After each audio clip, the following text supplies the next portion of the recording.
seeing going on in front of them. So this was the nerve centre of the defensive positions of this entire area. Everything came back to here. Right?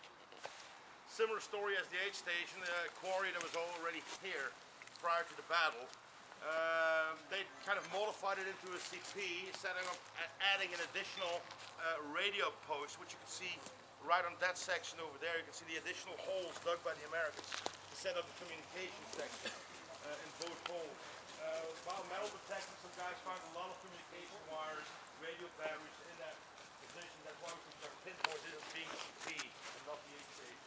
Aid station towards the road makes more sense. Yeah. But also the Auschwitz, when they cleared the area after the war, they found maps in here and benches and all sorts of things, you know, to do with the communications and to do with the kind of the entire nerve centre of the operation. So they knew it was the command post. There were maps on, they had walls. Yeah. And there were maps pinned up on the wall. Pinned them like we were using branches like this, you know, and then they kind of pin it into the side, into the wall of the CP.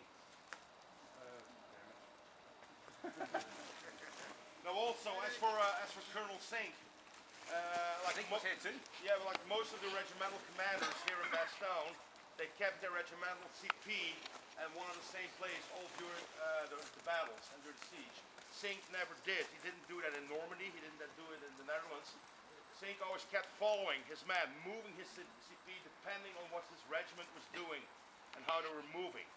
Very hands-on. So he kind of changed his regimental CP about 6 times while here in Bastogne, starting out in the first days from the 19th of December to the 25th at the barracks, from the 25th to the 9th in the Bless House in Luzery, and then moved it again to Zonfontaine for the attacks to the Fazone Woods, moved it back to Savy for 1 day, and then on the 12th he set his regimental CP up for the first time, not using a building, here at 3rd Battalion CP to plan and coordinate the attack on Foy.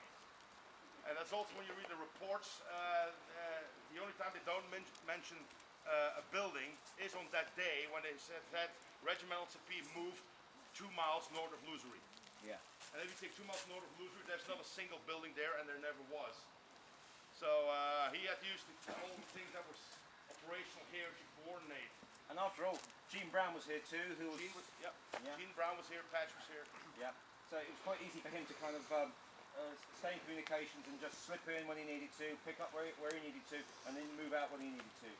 So I think, you know, generally speaking, it was a very fluid situation that you could just move around in with ease. It was no issue to be in this position rather than somewhere else.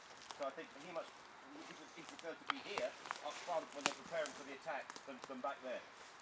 So you can imagine the amount of communications cable that must have gone all over this area. And G company lines, to I company lines, to the mortar lines, to H company lines. Yeah. And the wire guys, like Bob Webb, who was the communications sergeant, I mean, they're out all hours, you know. It was their job to basically to go and just patch things up when they needed to, if a mortar round had broken the cables. And they always run spare cables anyway, just so they had one they could plug into just in case there's any issues. But I remember Bob telling me that, you know, going out on like 4 in the morning when it was freezing and they're just in the nice kind of warm little pits and things, and going out to repair these things was never a good thing. But the OP up on the finger, that was like a little home from home. It had kind of straw on the floor, had a fire in it, and it was just so warm and inviting. And the guys, that was a good place to be.